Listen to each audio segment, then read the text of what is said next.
beautiful ladies, and welcome back.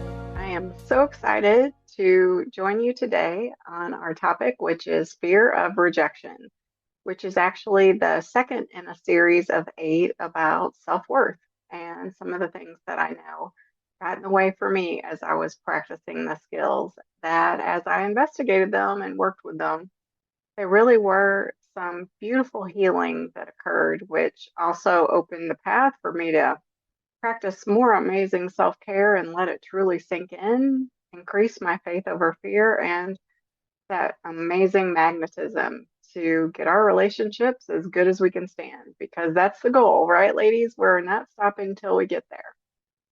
And before we begin, as always, I would just love as you come in to listen to this episode to invite you to just slow down for just a moment. Take at least a few seconds for you and take a slow breath with me. And inhale a long count of 4 in through your nose, holding briefly at the top, and then slowly exhale for another count of 4 out your mouth. Hmm. And I am just really glad that you are here today because this conversation is one that I see often quietly shapes so much of how we are able as women to show up in our relationships, to show up in life, to show up for ourselves, to show up for others. And in my experience, most women don't even realize how much this topic is influencing us. I know I didn't. I absolutely didn't. And last week, in our first week on the worthiness series, we talked about self worth and the topic of, am I waiting for something to feel like I can finally be enough? And in my experience with the women that I support, the women in our group coaching community and our free communities, so many of us walk around waiting to feel like we're enough, to tie our enoughness to something specific that's future driven, that might or might not happen, or some kind of accomplishment that we're expecting ourselves to make. And once that happens, then it feels like it'll be easier to give us permission to ourselves to be happy, to feel like we're enough, to feel like we've finally accomplished what it is that we were hoping to. And waiting for something outside of ourselves, I find, to finally click into place so that I can relax. It doesn't usually feel that way, even once the thing finally arrives. And this week, I would love to just invite us to go just another layer deeper into something that sits underneath so much of that, I find, which is fear of rejection. And I would love to start here. So if you have ever felt, and I would love to hear if you have, if this resonates, hesitant or maybe guarded or afraid to say what it is that you really want, even to yourself, afraid of your own desires, or afraid to fully open up your heart, then I would love to share really clearly there is nothing wrong with you. You aren't alone. You're in really good company. And that can be so hard. It can be so exhausting. It can be scary. And it also usually means, in my experience, that there's a part of us that has been hurt by that topic or that situation before. Sometimes not even by the same person. There's just, there's a scar there. There's a remembrance that that may not be safe. Maybe I shouldn't ask for what I want, or maybe I shouldn't express some vulnerability.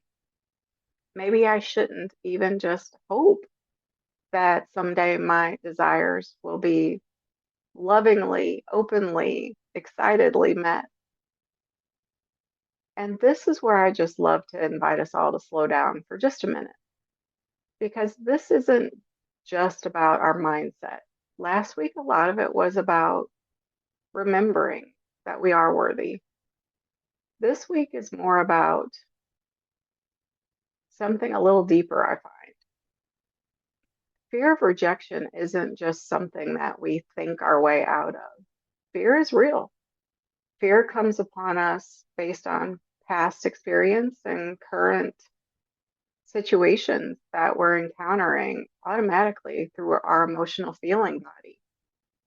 And when it's fear, it's usually based on something that at some point in our lives, usually very early on, and then possibly often throughout our lives, reinforced that our body learned. And our bodies are so intelligent. They are so intelligent when you think about it. Our brains, our amphibian brain, like our amygdala, is so intelligent that it is always looking out for danger to try to protect us. And some points of that danger that it points out are realistic. Some of them are real. And oftentimes they may be much more related to our situations in the past than in the present day. And for me, digging into those a little bit and questioning them, you know, asking myself the fear questions, what is it that I'm afraid of? Rejection. Is it realistic? Most of the time, at least in the moment, for me, it feels like it is. And is it something that I can control? And, for me, I can't control that it comes up. It gets easier the more that I work with it, but it's automatically something that comes up depending on what my, emotional trigger is for that fear of rejection. And then I get to ask myself, what is it that I want to do about it? Whether or not I believe I can control it, whether or not if I did try to control it, is it worth the effort, the energy, the cost of intimacy? Is it worth the time?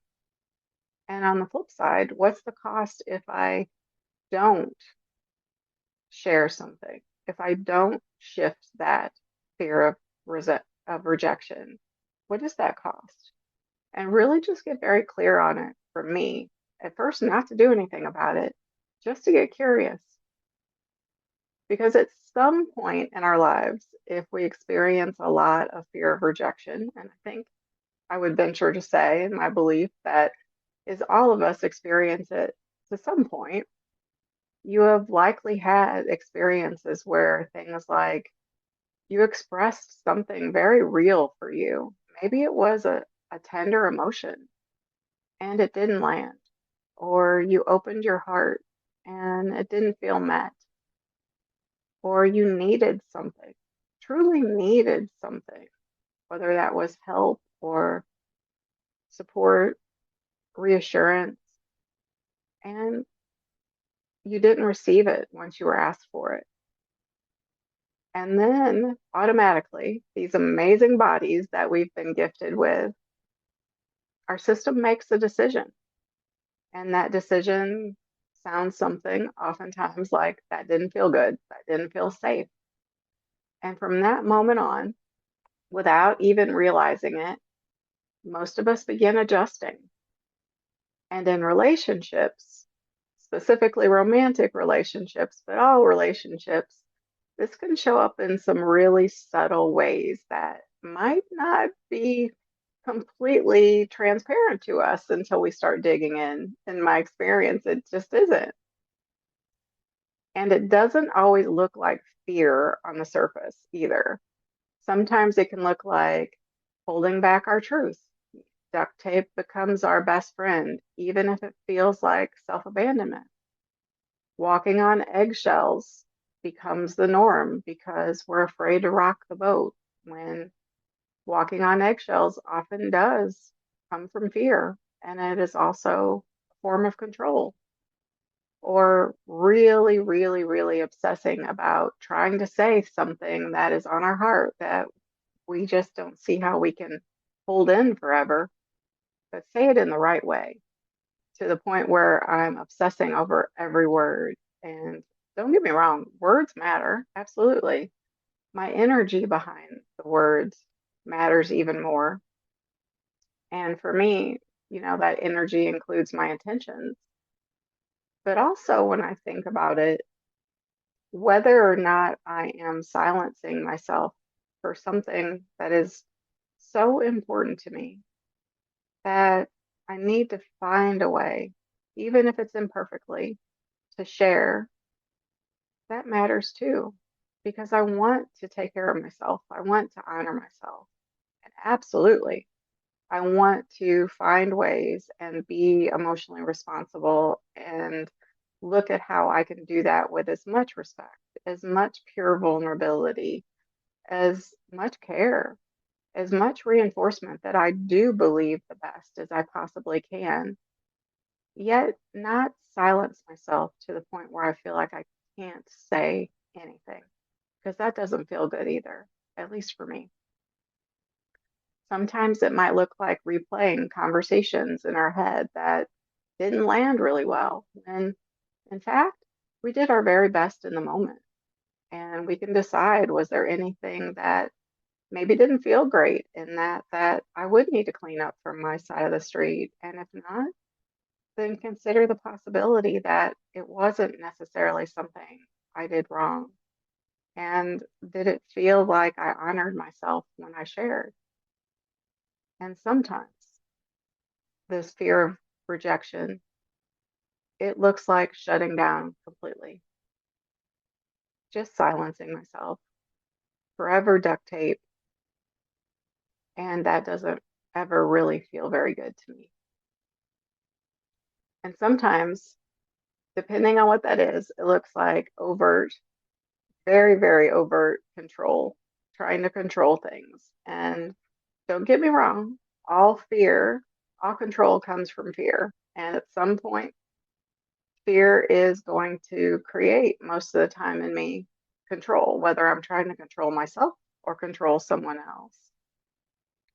But it can really look like I'm trying to control things just enough. And even if that is, I'm watching my words, somehow my husband is so on to me that he can smell it a mile away. I'm not fooling anyone. He can feel the control. And in reality, I'm not just trying to control things most of the time for him or for my relationship. I'm trying to control things to protect myself. And I would love to share a story with you because this is something that I see over and over again and something that I did as well. I have an amazingly beautiful, intelligent, deeply loving, just inspiring client. And she told me not too long ago that I feel like I can't say things the way that I really want to say them because I don't know how he'll take it. She would come to calls really heavy, and I could see that she was getting more and more sad, even though there were surface wins. There were wins that were happening. And when we explored it, what she realized was it wasn't that she didn't know what she felt.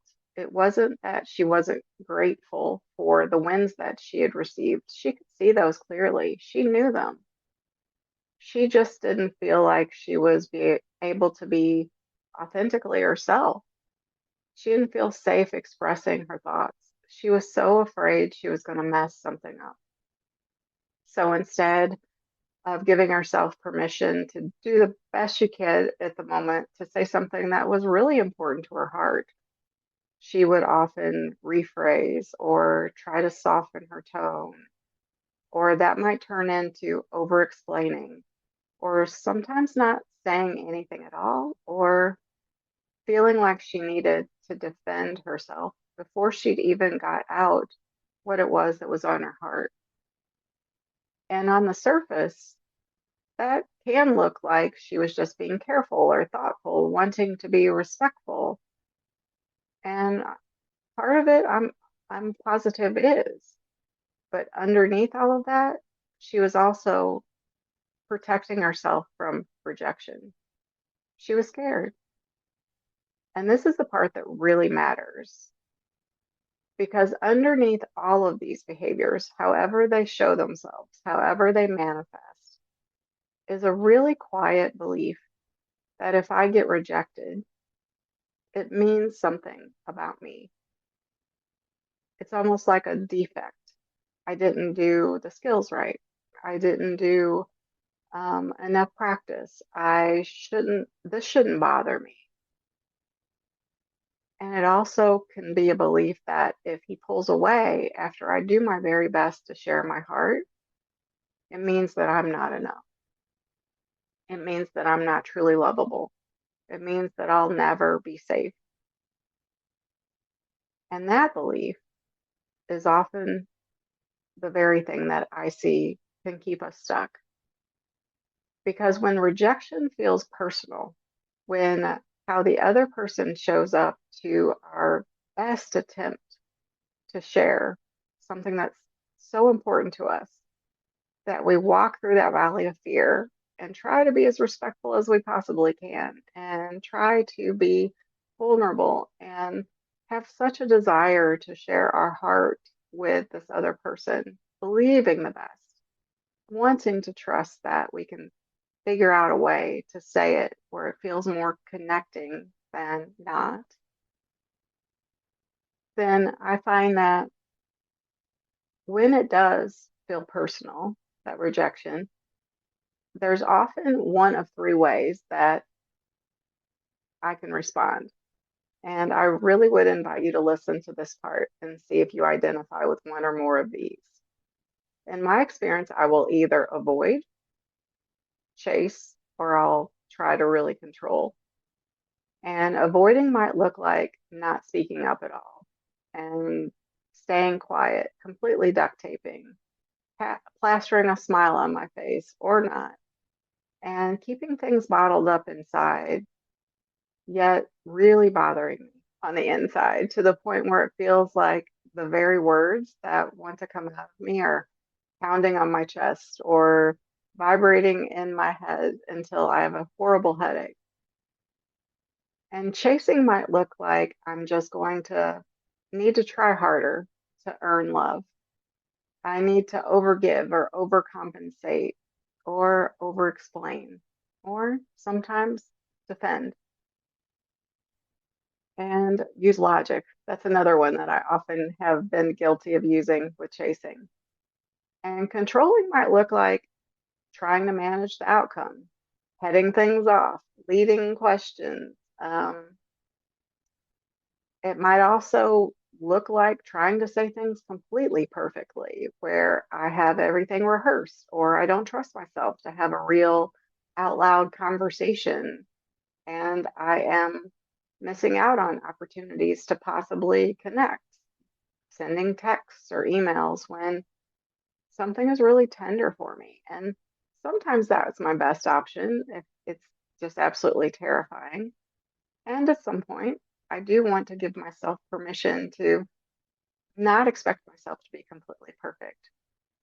And control can also look like trying to prevent disconnection at all costs, even if that means I feel like I'm rejecting myself, I'm abandoning myself, even if I'm suffering inside. And here's what I would love to invite you to hear. None of these things, none of them are wrong. They're just not. They are protective. They are our system trying to keep us safe. They're our heart trying not to be hurt again. Yet, what I find over time, even if I'm practicing the skills reasonably well, and I'm talking 80, 90% consistent, and they're all working in concert, and something still feels off, those same exact patterns that I'm using to avoid my fear of rejection showing up can also keep me from experiencing the very connection that I actually want. They might limit how far I can go. They might limit the level of intimacy, the level of being cherished, the level of letting it get as good as I can stand. And absolutely, the foundation of emotional safety in my experience, has to be present before some of these other things can work their magic. But if emotional safety has been consistent and it's been, for the most part, achieved, where might I want to walk in and stretch myself a little bit? Because if I'm not fully showing up as me, all of me, I'm showing up as some version of me. And that version is trying to stay safe when what I really want, what I believe most of us as humans want, is to be fully seen, fully loved, fully accepted. And until I let some of that out and practice what that might look like, then I'll never know. And this, like acceptance, this desire to get curious about it, to decide what might be the right fit for me, what I see so often is that that's where the real shift begins. Because what if rejection wasn't some confirmation that I'm not enough?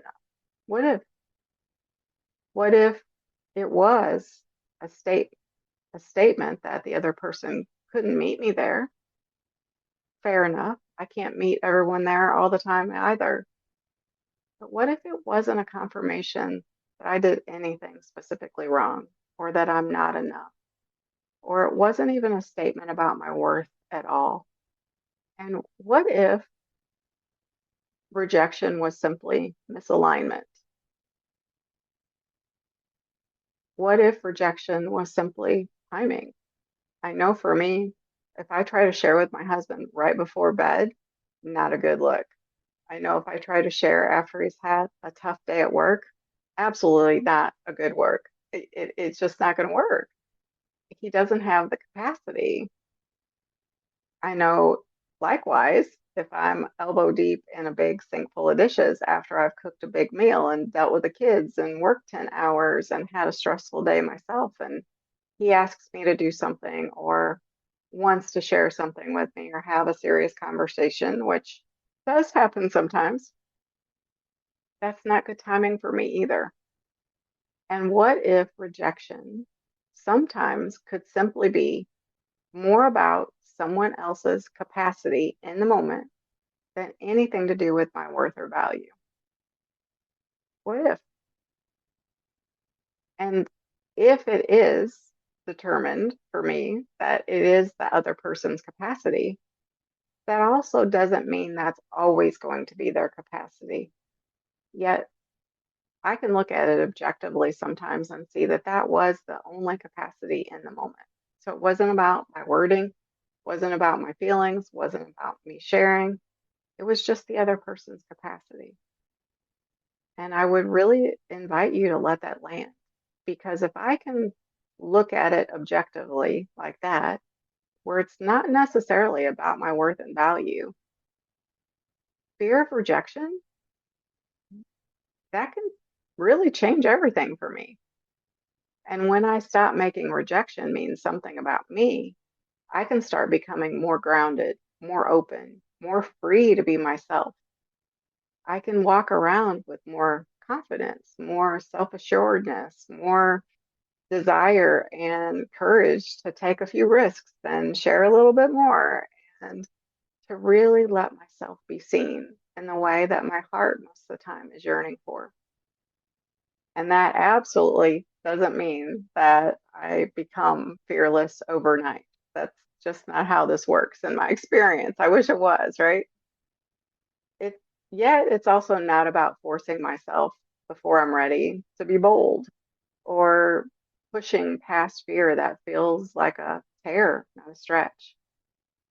It is about becoming aware, aware that maybe I might want to try something different. I might want to start considering it. And I remember a moment in my own relationship where I had something that I wanted to say, and I could feel myself starting to rehearse and rehearse and rehearse it in my head, trying to get the words completely perfect, trying to get it right, trying to make sure that landed in the right energy, trying to make sure that I was so careful with every word.